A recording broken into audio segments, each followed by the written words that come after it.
Hello everyone, welcome back in my new video of Citizen. 2025లో foldable phones purchase చేయడం వర్తా లేదా? Full details ఈ వీడియోలో చూద్దాం. రండి గైస్, వీడియో లోపల అయితే వెళ్దాం.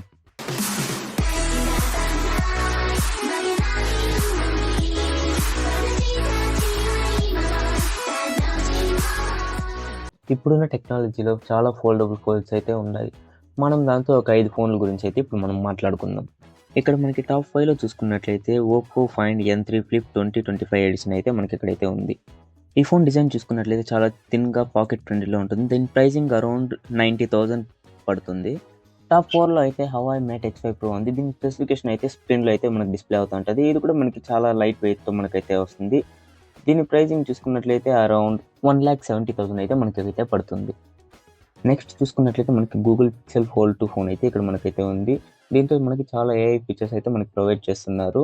అలాగే దీని ప్రైసింగ్ రేంజ్ చూసుకున్నట్లయితే మనకి అరౌండ్ 1,50,000 అయితే మనకైతే పడుతుంది. టాప్ 2లో చూసుకున్నట్లయితే సామ్సంగ్ గెలాక్సీ జెడ్ ఫ్లిప్ 6 అయితే ఉంది మనకి. ఇది డ్యూరబుల్ పర్ఫార్మెన్స్, హై పర్ఫార్మెన్స్తో మనకైతే ఉంది. గొరిల్లా గ్లాస్ విక్టర్స్ 3 ప్రొవైడ్ చేస్తున్నారు. అలాగే దీని ప్రైసింగ్ చూసుకున్నట్లయితే అరౌండ్ 1,00,000 రూపీస్ అయితే మనకు పడుతుంది. టాప్ 1లో చూసుకున్నట్లయితే Samsung Galaxy Z Fold 6 Ultra అయితే మనకుంది. ఇది high performance and battery and charging పర్ఫార్మెన్స్తో అయితే మనకు ఉంది. ఇది S1తో కూడా సపోర్ట్ అయితే అవుతుంది. దీని ప్రైసింగ్ చూసుకుంటే అరౌండ్ 1,80,000 ప్లస్ అయితే మనకి ఇక్కడ ఉంది. ఫైనల్గా స్టైలిష్ అండ్ కాంపాక్ట్ డిజైన్ కోసం flip models and power and productivity కోసం fold series or Pixel Fold 2 మోడల్స్ని అయితే చూస్ చేసుకోవచ్చు. ఇలాంటి మరిన్ని ఇంట్రెస్టింగ్ వీడియోస్ కోసం మన ఛానల్ని సబ్స్క్రైబ్ చేసుకోండి. ఓకే, నెక్స్ట్ వీడియో చూద్దాం. బాయ్.